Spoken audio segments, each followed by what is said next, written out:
warahmatullahi wabarakatuh. Perkenalkan, nama saya Leni Karlina Benadita, Latsar CPNS Tanah Laut, Angkatan Pertama, Golongan Kedua, Kelompok 4. Pada kesempatan ini, saya diberi tugas yaitu Learning Journal Akuntabilitas. Apa itu akuntabilitas? Akuntabilitas adalah kewajiban pertanggungjawaban yang harus dicapai oleh setiap individu atau kelompok atau institusi untuk memenuhi tanggung jawab yang menjadi amanah. Untuk memahami lebih dalam lagi tentang akuntabilitas, kita harus memahami poin-poin di bawah ini. Yang pertama adalah hubungan. Hubungan di sini antara individu, kelompok, atau institusi dengan negara dan masyarakat. Yang kedua adalah hasil. Hasil yang diharapkan aparat pemerintah yang bertanggung jawab, adil, inovatif, dan hasil yang maksimal. Yang ketiga, laporan. Laporan berupa laporan kinerja baik individu dan institusi. Yang keempat, konsekuensi. Konsekuensi di sini bisa berupa sanksi atau penghargaan. Yang kelima, perbaikan kinerja. Dalam hal ini yaitu memperbaiki kinerja PNS dalam memberikan pelayanan publik maupun masyarakat. Jadi, dapat ditarik kesimpulan bahwa akuntabilitas apabila memenuhi 5 poin-poin yang dikatakan aspek-aspek akuntabilitas. Tapi untuk mengimplementasikannya harus memiliki niat dan tekad yang kuat. Dalam menjalankan amanah, seorang ASN perlu menjamin terwujudnya nilai-nilai publik. Untuk itu, kita perlu membahas satu persatu.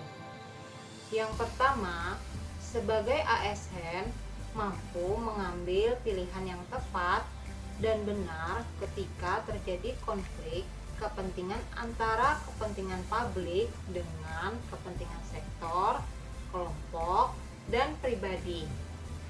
Yang kedua, menghindari dan mencegah keterlibatan PNS dalam politik praktis. Yang ketiga, memperlakukan warga secara sama dan adil dalam penyelenggaraan pemerintahan dan pelayanan publik. Yang keempat, menunjukkan sikap perilaku yang konsisten dan dapat diandalkan sebagai penyelenggara pemerintah. Akuntabilitas yang terimplementasi dengan baik akan memiliki 3 fungsi, yaitu yang pertama, peran belajar, yaitu untuk meningkatkan efisiensi dan aktivitas. Yang kedua, peran demokratis, yaitu menyediakan kontrol demokratis. Dan yang ketiga, peran konstitusional, yaitu mencegah korupsi dan penyalahgunaan kekuasaan.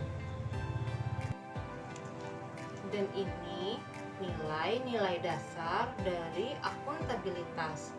Yang pertama, netral. Yang kedua, kejelasan target. Yang ketiga, jujur. Yang keempat, tanggung jawab. Yang kelima, transparan. Yang keenam, mendahulukan kepentingan publik. Yang ketujuh, partisipasif. Yang kedelapan, adil. Dan terakhir yang kesembilan adalah konsisten. Berikut ini kita akan membahas alat akuntabilitas di Indonesia, yaitu yang pertama, perencanaan strategis berupa rencana pembangunan jangka panjang, menengah, dan tahunan, serta rencana strategis untuk satuan kinerja perangkat daerah. serta sasaran kinerja setiap PNS. Yang kedua adalah kontrak kinerja pegawai. Setiap pegawai negeri sipil di Indonesia tanpa terkecuali mulai 1 Januari 2014 menerapkan adanya kontrak kinerja pegawai, dan ini merupakan implementasi dari peraturan pemerintah nomor 46 tahun 2011 tentang penilaian prestasi kerja PNS. Yang ketiga adalah LAKIP, yaitu laporan yang berisikan akuntabilitas dan kinerja dari suatu instansi pemerintah, yang berisikan perencanaan, perjanjian kinerja tahun tertentu, capaian, pengukuran, dan analisis kerja, serta akuntabilitas keuangan.